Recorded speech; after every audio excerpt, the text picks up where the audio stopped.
10 አመት ኖሮ እኔ አሁን የምሬን ነው የምላችሁ እኔ የዛኛው አመት መጥቼ ሳለ ምንም ነበረኝ የሆነ ነገር ኦሬዲ ሆነ ቦታ ጠፋ አይደለ ይሳካል ብዬ ድጋሜ ለሂድ ብዬ ምናምን ድጋሜ ሰድ ራሴን ያጣሁት ሙሉ ለሙሉ አይደለ ቀርቶ ገንዘብ ሊኖረኝ ማለት ነው የዛኛው ጊዜ አይምሮዬ ታሞ ነበር አይምሮዬ ሳች የሆነ ችግር ተፈጽ የሆነ በቃ የሆነ ሰው የሆነ ነገር አርጎብኝ ነበርና በቃ ያልሐርኩበት ቦታ የለም እንድድን ለመዳን ማለት ነው የሆነ ነገር ተፈጥሮ ነበርና በቃ ሄርኩን ተመላለስኩ የምሬን ነው የምላችሁ ብዙ ያላወራኋችሁ ማለት ሁሉም ነገር እዚህ ጋር መጥቶ ለሰው አይወራም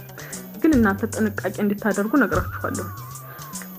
ማንንም አይተማመንም ዛሬ ሰው ልብስ ለብሳችሁ ሲያያችሁ ደህና ኗሪ ነው የምትመስሏቸው ሁሉም ተፈራርቶ ነው የሚኖረው የምሬን ነው የምላችሁ ግን እናንተ የኔ እህቶች ስለሆናችሁ እኔ ባለፍኩበት ስለሆነ ውጭ ሀገር ያለ በሙሉ የሚያሳዝነኝ በቃ ታሳዝኑኛላችሁ እናንተ ማለት ነው ምክንያቱም ከፍ ያለ ሰው በሙሉ የሚገጥመው አንድ አይነት ነገር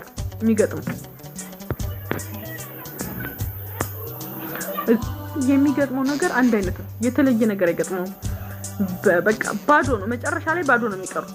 መጨረሻ ላይ ስላችሁ